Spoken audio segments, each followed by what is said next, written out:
Middle term factor 12x² minus x minus 6। উৎপাদকটি করার সময় x² এর সহগ আছে 12 এবং শেষের সংখ্যা আছে 6। এখানে 6 এবং 12 গুণ করতে হবে, গুণফল হবে 72। এরপর 72 এর লসাগু করতে হবে। লসাগু করার পর দেখতে হবে 72 সমান কী কী লেখা যায়। যেমন 72 সমান 36 গুণিত 2, 18 গুণিত 4, 9 গুণিত 8, 24 গুণিত 3। এখন দেখতে হবে উৎপাদকটির মিডিলেতে কি আছে।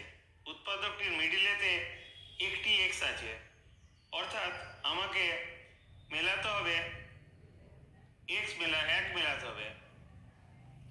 কিন্তু কিভাবে মেলাতে হবে তা শেষে চিহ্ন বলে দেবে।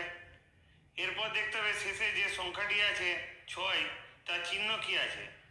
এখানে বিয়োগ চিহ্ন আছে, অর্থাৎ 72 সমান যে সংখ্যাগুলি লেখা হয়েছে তার মধ্যে যে দুটি সংখ্যাকে গুণফল নিতে হবে তাদের বিয়োগ করে যেন 1 হয়। অর্থাৎ শেষের চিহ্ন বলে দিচ্ছে যোগ করে না বিয়োগ করে মেলাতে হবে।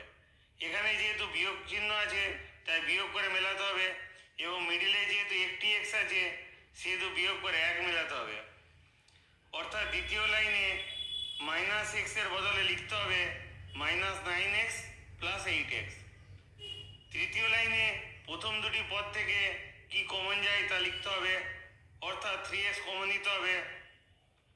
3x কমন নেওয়ার পর পড়ে থাকবে 4x - 3। এরপর শেষ দুটি পদ থেকে 2 কমন নিলে পড়ে থাকবে 4x - 3। এরপর 4x - 3 কে কমন নিলে পড়ে থাকবে 3x + 2। অতএব উত্তর হলো 4x - 3 × 3x + 2। নমস্কার।